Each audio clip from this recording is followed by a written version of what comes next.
Good morning, dear class. Hope you all are fine. Class, now I welcome you again in class 8. Now, today we will be going to start our remaining session of our chapter, that is the major crops and agriculture development.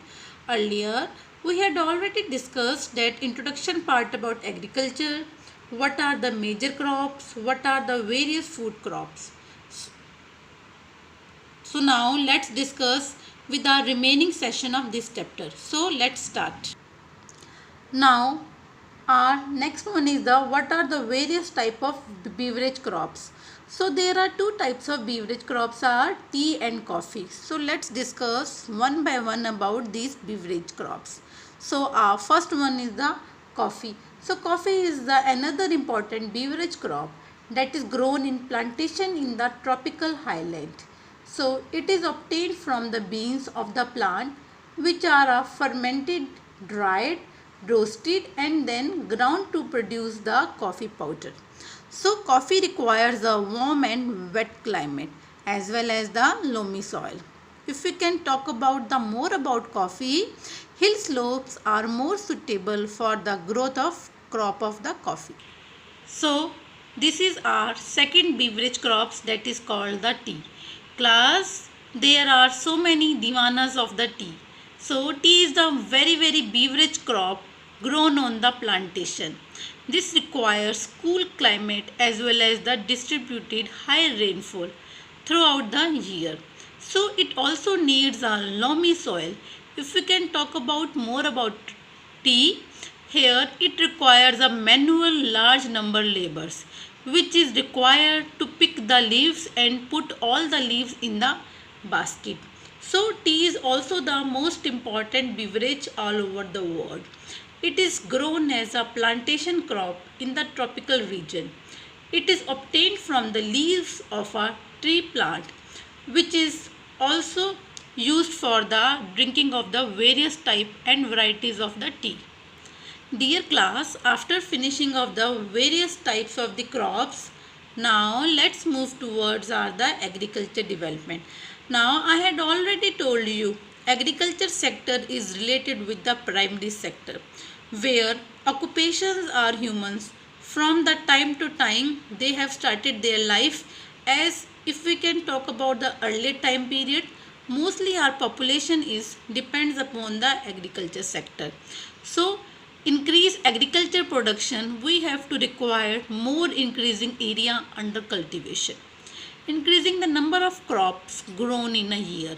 We have also required large amount of fertilizers, chemicals, high variety of yields, etc.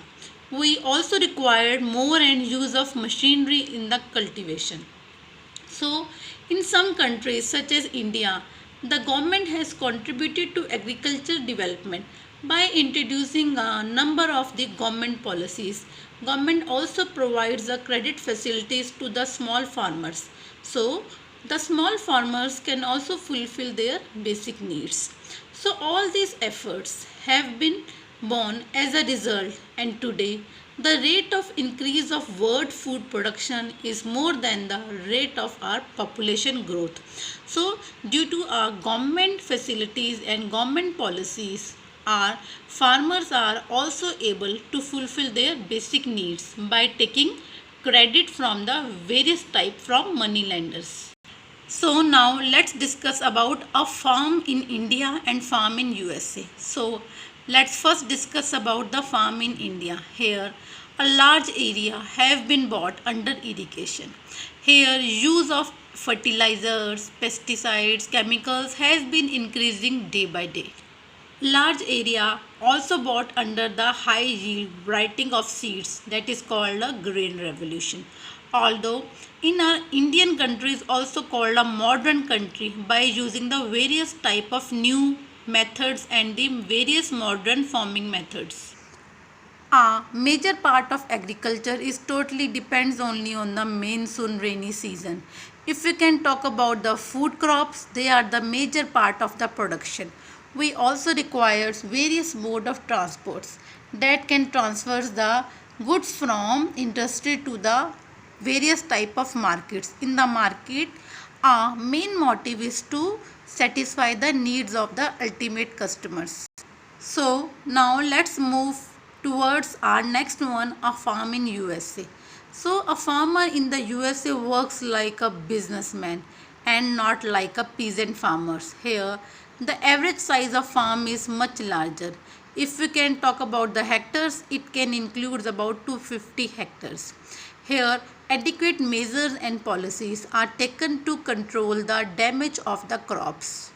So class, this is all about your chapter. I hope you will be able to understand the various concepts related with the chapter, what are the major crops and what are the agriculture steps we are taken so that our country is also become a developed country. Thank you class.